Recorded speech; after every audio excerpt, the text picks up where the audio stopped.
night or day. I and my attendants will fast as you do.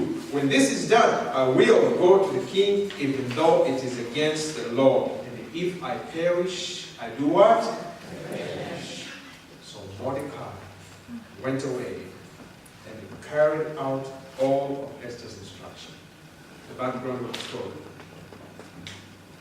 King Xerxes had just banished Queen Vashti out of the palace.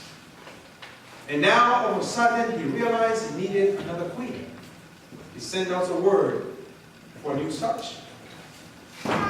Ladies assembled all over his territory are brought into the palace for the king to see and parade before him, and so he can pick up a replacement of Queen Vashti. The eyes of the king lands on Esther. The search is over. The beautiful eyes, the figures, everything just captures the king's attention so much that the search was done. That is the one. Queen Esther is brought into the house. You remember Esther's parents passed away. And the person who took care of her was Mordecai, her cousin. They're all enslaved now in this new country. They're Jews. And all of a sudden we hear the story about Mordecai. As he was working at the king's gate all these years, there's a time it went when some people wanted to kill the king. And somehow Mordecai passed the information to the king. And really, the king took care of business and killed those two people who wanted to kill him. But Mordecai was never wanted. And then in the picture sets up another person by the name Haman. Haman is one of the right-hand men of King Xerxes. Haman started having some issues with how Mordecai at the gate behaves. Now being a first, Katibu Kiongozi, General Secretary, every time he walks by, everybody needs to bow down. Everybody was doing that. But Mordecai was not doing it. So his friends start saying, hey man, Haman, this brother here, when we walk by, nobody cares. When we all bow down, he doesn't do it.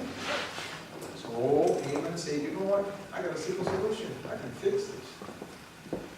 Not only will I take care of him, but I want everybody of his race wiped out. My brothers and sisters, that's what the devil is doing now. He wants all our people annihilated. So all of a sudden he goes to the king, dealt his deal, everything was perfect. And sure enough, the king signed a decree. An interesting thing that happened here now. Listen to this. Esther is in the palace. Esther listened very carefully to what his cousin had told her. She goes in the palace, never said anything who she was. Completely quiet. So she's there, they think she's just a part of them. But Esther is a Jew. We know about status, right? We know how sometimes you have to go and find those odd jobs and say, well, I'm an American. Then they give you a job, you start working, you get your pension. Be there. Mordecai taught Esther so well. Sometimes in life, things happen. We don't know why we are where we are. And if we shall be quiet, some people will step up. And then when things are done, say, oh man, I wish I was born in that position.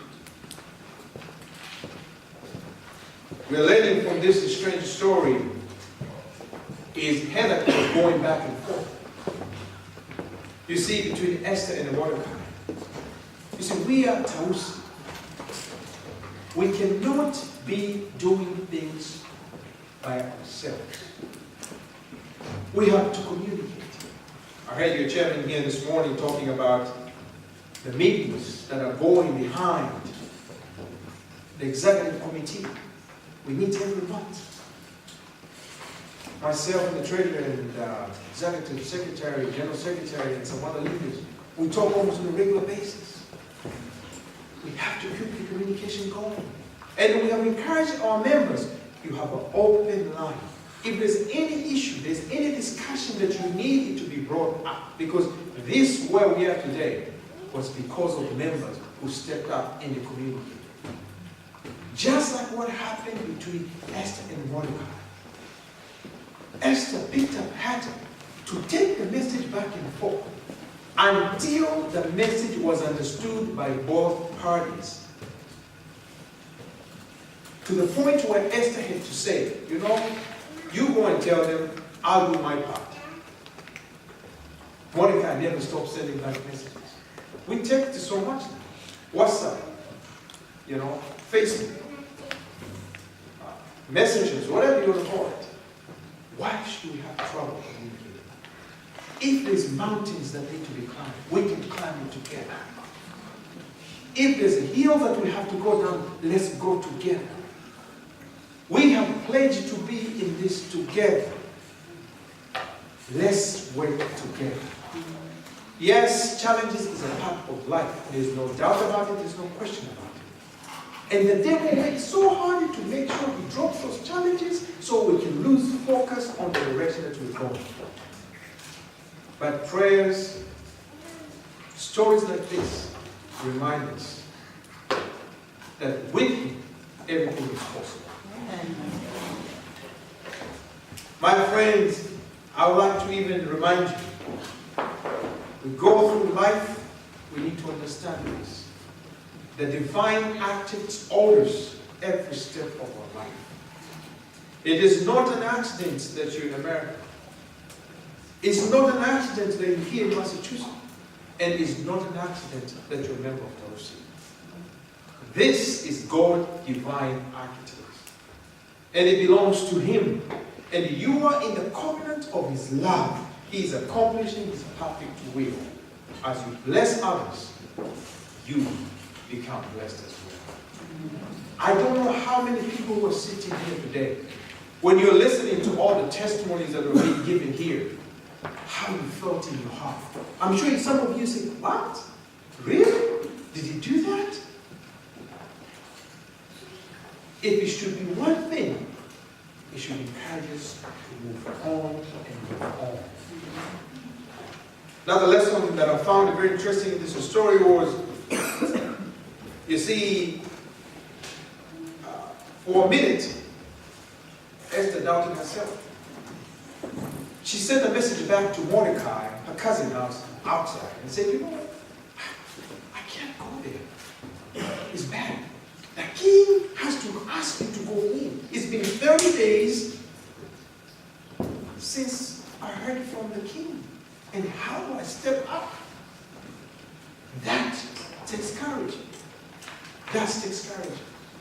But the Bible tells us that she was courageous, she was humble and obedient. When the cousin sent back the message and said, you know what, you need to go. Don't you think you're in there by yourself? You need to go. That's why you're there.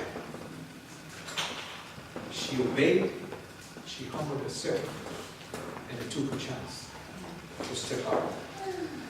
You see, Paul in the book of 1 Corinthians chapter 9, verse 19 to 23, I read in your hearing, it says, though I am free and I belong to no one, I have made myself a slave to everyone. To win the Jews, to those under the law, I became like one under the law, so as to win those under the law. To those not having the law, I became like one not having the law, so I can win those who are not having the law. To the weak, I became weak, to win the weak. I became all things to all people, so that by all possible means, I might save one. I do all this, not for my own glory, Paul says, for the sake of the gospel, that I may share in its blessings. That is the thing that those need to be talking about. If somebody is in trouble, we are going to be in trouble together. If somebody is in joy, we are going to be in joy together.